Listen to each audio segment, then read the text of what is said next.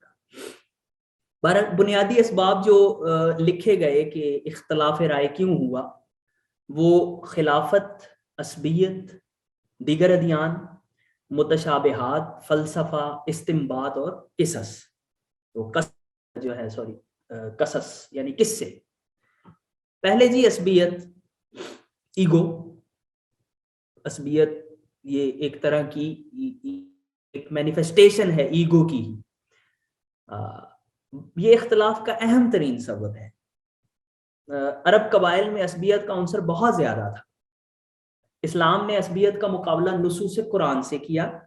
یہ قبائلی عصبیت نبی کریم صلی اللہ علیہ وآلہ وسلم کے بعد عثمان غنی کی شہادت تک دبی رہی, موجود تھی, دبی رہی, اور پھر اپنی پوری طاقت اور قوت کے ساتھ ابھر کر سامنے آئی. عصبیت کا آغاز اثر نو امویوں اور ہاشمیوں کے مابین اختلاف سے ہوا, جو بڑا اختلاف نظر آتا ہے. دوسرا اختلاف خوارج کا تھا, جس کی بنیاد یہی قبائلی عصبیت تھی. خوارج سبھی قبیلہ ربیہ سے تھے اور باقی انصار و صحابہ قبیلہ مدر سے. یہ دو قبیلے تھے یہاں مدینہ میں, اور ان دونوں کے درمیان اختلاف بہت پرانا تھا. تو اب خوارج کی بھی بنیاد سمجھ آتی ہے کچھ. اچھا جی, خلافت جی ایک اہم سبب خلافت بھی بنی. جی عصبیت ایک طرح کا یعنی عصبیت ہم کہتے ہیں جسے اپنے قبیلے کو نسبتاً دوسرے سارے قبیلوں سے نسبتاً افضل اور اعلیٰ جانتے ہوئے دوسرے قبیلوں کو حقیر سمجھنا اور اپنا حق دوسروں پر یعنی مقتدر سمجھنا, یہ عصبیت ہے. یہ لسانی بھی ہوتی ہے, یعنی جیسے کہتے ہیں نا سندھی پنجابیوں سے اچھے اور پنجابی سندھیوں سے اچھے. قبائلی بھی ہوتی ہے, جیسے قریش کہتے ہیں جی بنو ہاشم کہتے ہیں ہم سب کے سردار ہیں. قریش کہتے ہیں وہ یہ سارے قرآن مجید دار ارقم میں پڑھا کرتے تھے رسول اللہ اور ان کے صحابی. تو یہ جو سارے تھے نا بڑے بڑے چغادری اس وقت کے قریش کے, تو یہ چھپ چھپ کے قرآن سنا کرتے تھے. ایک دن ایسے ہوا ابو جہل بھی ادھر تھا, سفیان بھی ادھر تھا, تو ان کا آمنا سامنا ہو گیا. اب یہ ایک دوسرے کو گالیاں بکیں کہ تم لوگوں کو منع کرتے ہو اور خود ادھر آ کے چوری چوری کر کے سنتے ہو تم.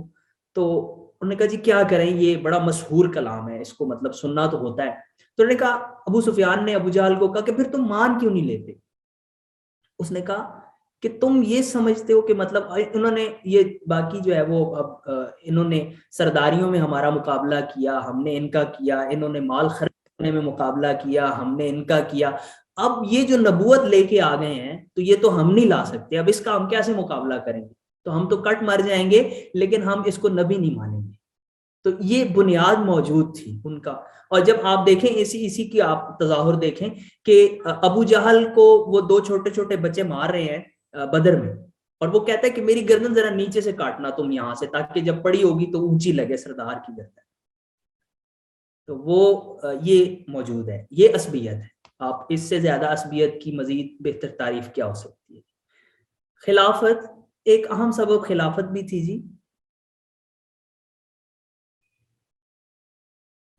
جی. جی کچھ ایسا ہی ہے جی مہر صاحبہ, ایسا ہی ہے کچھ شاید. خلافت بھی ایک اہم سبب تھا جی اختلاف کا.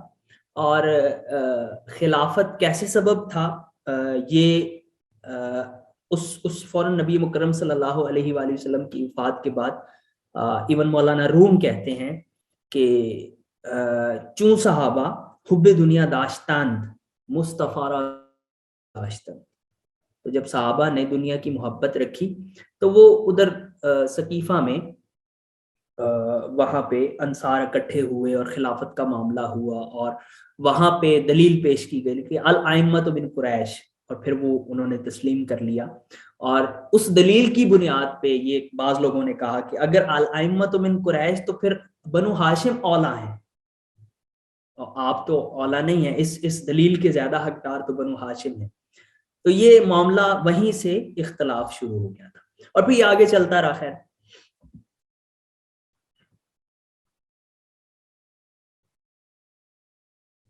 اچھا جی، دیگر ادیان کہ جب یہود و نصارہ کے علماء مسلمان ہوئے ہیں اور اب وہ ایک پریویس ایکسپیرینس کے ساتھ آ رہے ہیں، ان کے پاس پہلے سے کچھ علم موجود ہے.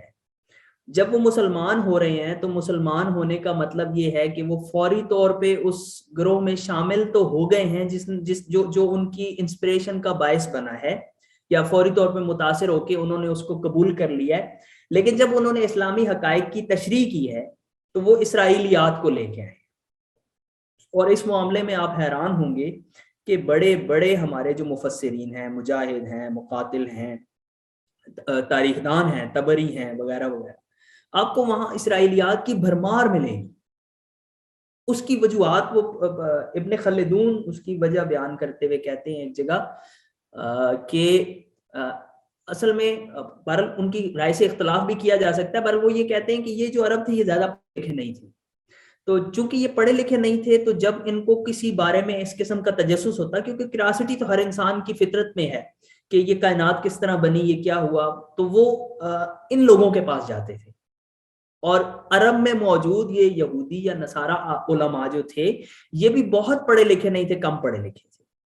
تو یہ بھی اتنا ان کو استدلال کی قوت نہیں تھی، اس لیے اس قسم کے عقائد انہوں نے ان سے لیے. اور جیسے ہی یہ پھیلا پھر معاملہ، یعنی عرب کی حدود سے باہر نکلی اسلامی حکومت اور باقاعدہ کتابیں لکھنے کی کا رواج پڑا اور باقاعدہ لکھی گئیں، تو اس وقت تو پھر انہوں نے لیا اور لے کے سارا کچھ رتب و یابس کتابوں میں ڈال دیا، جس کی بنیاد پہ اگلوں نے شیطانی آیات جیسی، سیٹنک ورسز جیسی کتابیں لکھی. وہ ایسی ہی روایات کی بنیاد پہ ہیں جنہیں ہم اسرائیلیات کہتے ہیں یا جنہیں ہم غیر سکہ روایات کہتے ہیں. تو یہ راستے ایسی ہی وجہ سے بنے. خصوصاً جی تقدیر اور جبر و اختیار کے مسائل کی ابتدا یہیں سے ہوئی. فلسفہ جی، اب بعد میں عباسیوں کے دور میں جب فلسفہ کو بہت زیادہ ترویج ہوئی، دارالتراجم بنا، دارالحکمہ بنا، اور پھر اس فلسفے کی روشنی میں اسلامی حقائق کی تعبیر و توضیح کی گئی، تو یہاں سے بھی بہت سارے بلکہ بے تحاشا فرق بنے جی. اس کے بعد قصص، عثمان غنی کے زمانے میں داستان گوئی کی ابتدا، داستانیں سنائی جاتی تھی. اور علیہ السلام نے انہیں مسجدوں سے نکالا کہ بھئی یہ خرافات اور اساطیر تم نہ سنایا کرو. بہت ساری سابقہ ادیان سے ہوا کرتی تھی. اور اس کے بعد پھر قصوں کی خوب شہرت، کیونکہ قصے بہت دلچسپ ہوتے ہیں، انسانوں کو فینٹسائز کرنے کے لیے، اپنی طرف راغب کرنے کے لیے، اپنی جانب لانے کے لیے قصوں کی بڑی اہمیت. جتنا مرچ مسالہ آپ لگا لیں، اور اس سے کیا ہوتا ہے کہ تدریجاً آپ کو ایک مرکز کی طرف لے جایا جاتا ہے. جب باقاعدہ کسی پرپس سے آپ کو تو وہ اصل میں آپ کے، اور پھر جب صدیاں گزرتی ہیں، سالوں گزرتے ہیں، نسلیں گزرتی ہیں، تو وہ عقائد بن جاتے ہیں. متشابہات، قرآن مجید کی ایک آیت ہے، اسی سے اندازہ ہو جاتا ہے کہ جی اختلاف کیوں ہوا. وَأُخَرُ مُتَشَابِهَاتٍ، پہلی کو میں چھوڑ رہا ہوں، میں درمیان سے پورشن پڑھ رہا ہوں. فَأَمَّا الَّذِينَ فِي قُلُوبِهِمْ زَيْغٌ فَيَتَّبِعُونَ مَا تَشَابَهَ مِنْهُ ابْتِغَاءَ الْفِتْنَةِ وَابْتِغَاءَ تَأْوِيلِهِ وَمَا يَعْلَمُ اللَّهُ وَالرَّاسِخُونَ فِي الْعِلْمِ. قرآن مجید میں آیات کی دو قسمیں ہیں جی. یہاں کہہ رہے ایک تو محکم ہے، پختہ آیت ہیں. دوسری متشابہ ہیں. متشابہ کا مطلب ہے کہ ان میں شبہ کی گنجائش موجود ہے. اور متشابہ آیات میں کیا ہوتا ہے، لوگوں کے دلوں میں کوئی کدورت ہے، جن لوگوں کے دلوں میں کوئی پرابلم ہے، گڑبڑ ہے، تو وہ ان متشابہ آیات کی اتباع کرتے ہیں. کیوں؟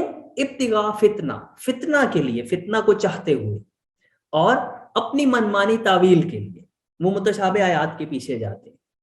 اور ان کی تعویل تو اللہ کے سوا اور راسخون فی العلم کے سوا کوئی نہیں جانتا. متشابہ آیات کے اوپر سارے کے سارے مفسرین نے بہت ساری باتیں کی ہیں، ان کی وجوہات، ان کی تعویلات، کون سی تعویل درست ہے، کون سی تعویل درست نہیں ہے، ایک لمبا چوڑا دفتر ہے جس کو موضوع بحث لانا مقصد نہیں ہے. مقصد صرف اتنا ہے کہ ایسی کچھ آیات کو جب اپنی پیرائے میں اس کی کوشش کی گئی تو پھر یہ پرابلمز ہوئے. مثلا ید اللہ فوق ایدیہم، اللہ کا ہاتھ سب کے ہاتھوں پہ ہے.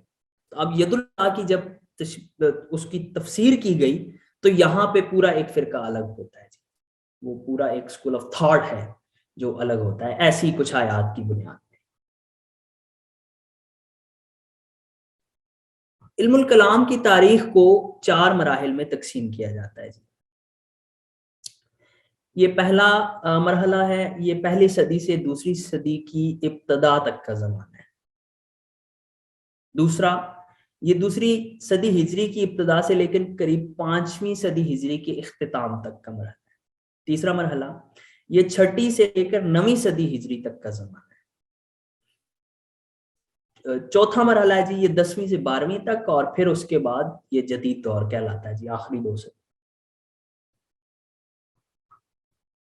پہلے مرحلے میں 3 بڑے مسائل درپیش ہوئے جن کی بنیاد پر اعتقادیات میں رکھنا انداز میں.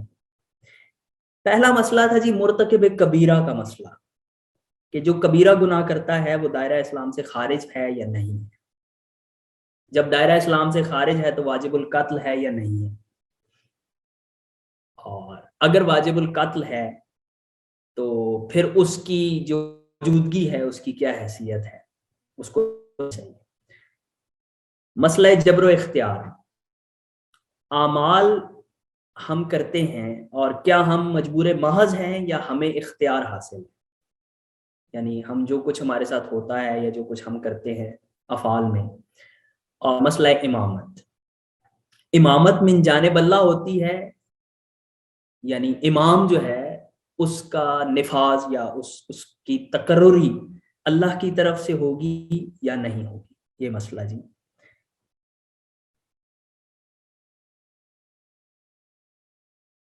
یہ تینوں مسائل جو پہلے دور کے ہیں ان کی نفسیاتی وجوہات تلاش کرنے کی ضرورت ہے کہ یہ کیوں ہوئے اور پیچھے نفسیات کیا تھی. دوسرے مرحلے میں جی عقل و نقل کے اعتبار سے 2 گروہوں میں واضح تقسیم ہو گئی اور یہ دھڑے بنتے ہیں جی. نقل یعنی نقل سے مراد ہے کہ قرآن اور حدیث کو ترجیح دینے والے، عقل سے مراد ہے جو عقل کو ترجیح دیتے ہیں. نقل کو ترجیح دینے والوں میں حنابلہ، ظاہریہ، اشاعرہ، ماتریدیہ، جبکہ عقل کو ترجیح دینے والوں میں معتزلہ، خوارج، اثنا عشریہ، اسماعیلیہ، زیدیہ. ہم لے سکتے ہیں جی بریک، ہم بریک لے سکتے ہیں. تو 10 منٹ کر لیں، یعنی کہ 8:30 کو پھر اگلا سیشن شروع کریں.